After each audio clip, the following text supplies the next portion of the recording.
Welcome to the 2024 offseason, and in Dynasty, the league never ends. There are leagues where people may take a little hiatus, maybe like a home league, where people tune out, at least till the NFL draft comes around, the combine, things like that. That is okay. There still may be some friends who are active you can trade with. And there are leagues where people are active year round no matter what. Let's talk about trades to make in the off season, at least starting off right now as we enter it. If you have watched this series, it previously noted trades to make if you are a contender or a rebuilder, but that was in the playoffs here. But now looking at the 2024 season, there is no championship here to be won currently. However, there still is the final standings that you can work off. And, if you were a bottom team, you do need some assets to go ahead and acquire. If you know your team is at the bottom, you should look to acquire assets who currently have a low value that should rise, if they get a new contract, maybe they get traded, or even franchise tags and they're in the same situation.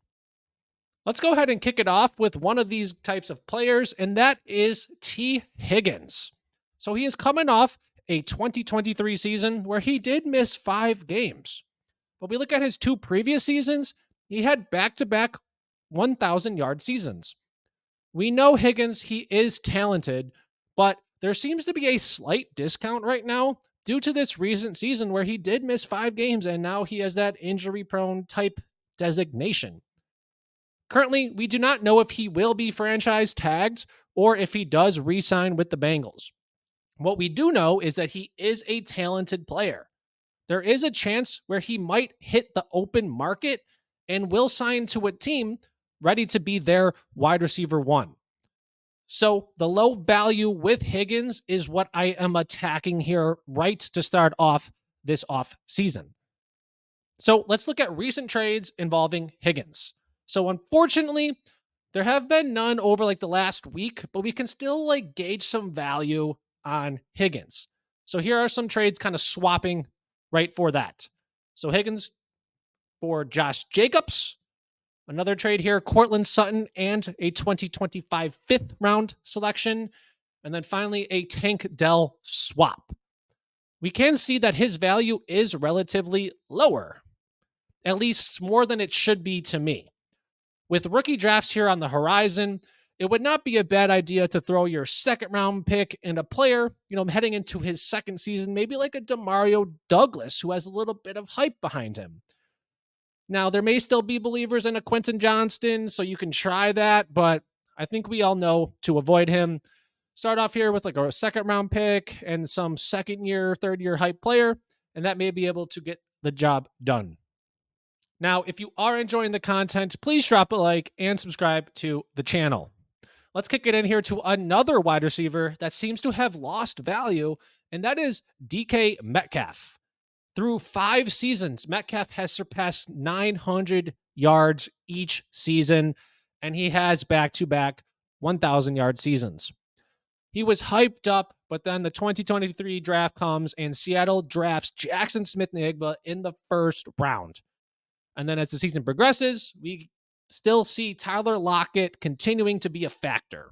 So it seems that these kind of reasons seem to have suppressed the value there within Metcalf. So looking at some recent trades here, kind of the swappies, we had Devin Achane and Jalen Hyatt for Metcalf, Cole Kmet and a 2025 second for Metcalf, and then a 2024 first and A.T. Perry for Metcalf. Now, there were a lot of trades with packages involved that he was in, like 3 picks or 3 players and a pick for 2 players. But we can still see a baseline of value there from those kind of 3 trades.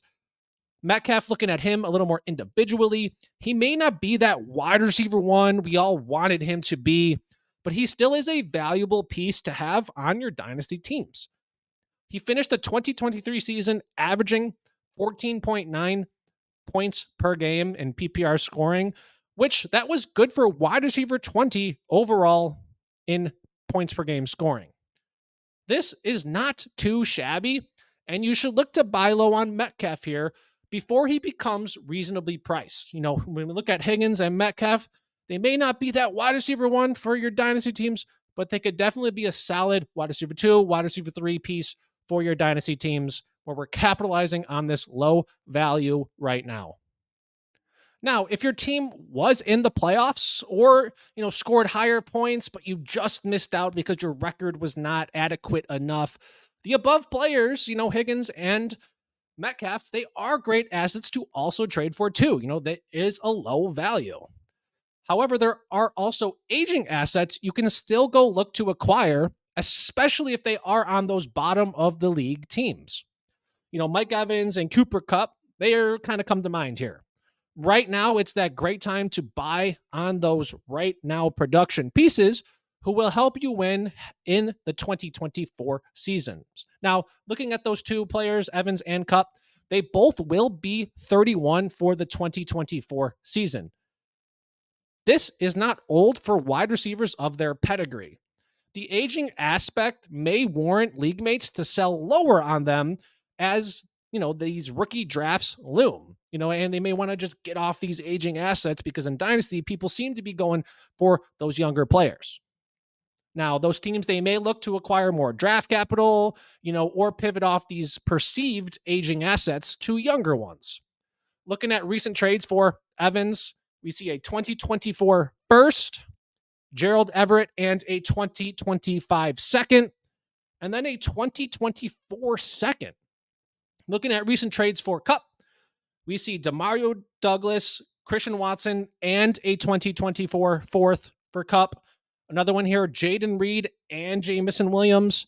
And then another one here, Marvin Mims and two 2024 seconds.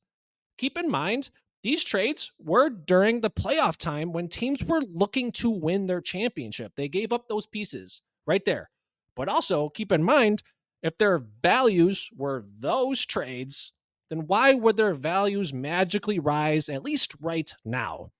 So looking at Evans, his value probably will rise when he signs a new contract, but he has not done so just yet. Capitalize on their low value, Mike Evans and Kupp right now, especially because that production, it will help solidify a powerhouse in 2024, working off the idea that you were a contender in the playoffs. Maybe you just missed out on that one or two pieces. Yes, these players are aging, but 31 years old is not old for wide receivers who are arguably Hall of Famers. I have done research on these types of wide receivers, and you should easily expect another 2 to 3 years of production. Of course, assuming they are healthy and do not sustain any injuries. I would like to recommend buying running backs. However, this is just not the time to do so. Just starting the 2024 offseason. One injury while training, before they head into the, preseason, the training camps, the OTAs, if they're just, doing some light jogging, all of a sudden an ACL or an Achilles is torn, that at a running back position will just hinder your immediate outlook before it even starts. Looking at tight ends, it seems people are more intrigued for those young and up and coming type assets, the aging assets like George Kittle and Travis Kelce. They are likely not to be as intriguing. We all know it is relatively easy to find a guy who you can get a good amount of points. It's at tight end position. It's kind of easy. Also, when we look a little bit more into it, if those league mates who do have Kittle and Kelce, they might be expecting a significant return. And I just don't see how that would be warranted, at least for those two specific assets. Now, looking at this entire video here throughout, I only mentioned a few players to target depending on the 2024 scope of your team. If you know you're going to be contending, or it's like, I need to, pivot, make some trades to get these younger pieces. Take the nuggets of information applied to those names above and target an asset you believe in who has a low value. Maybe a player heading into their second year held back by variables. Maybe Josh Downs, Anthony Richardson went down. Downs had his injury as well.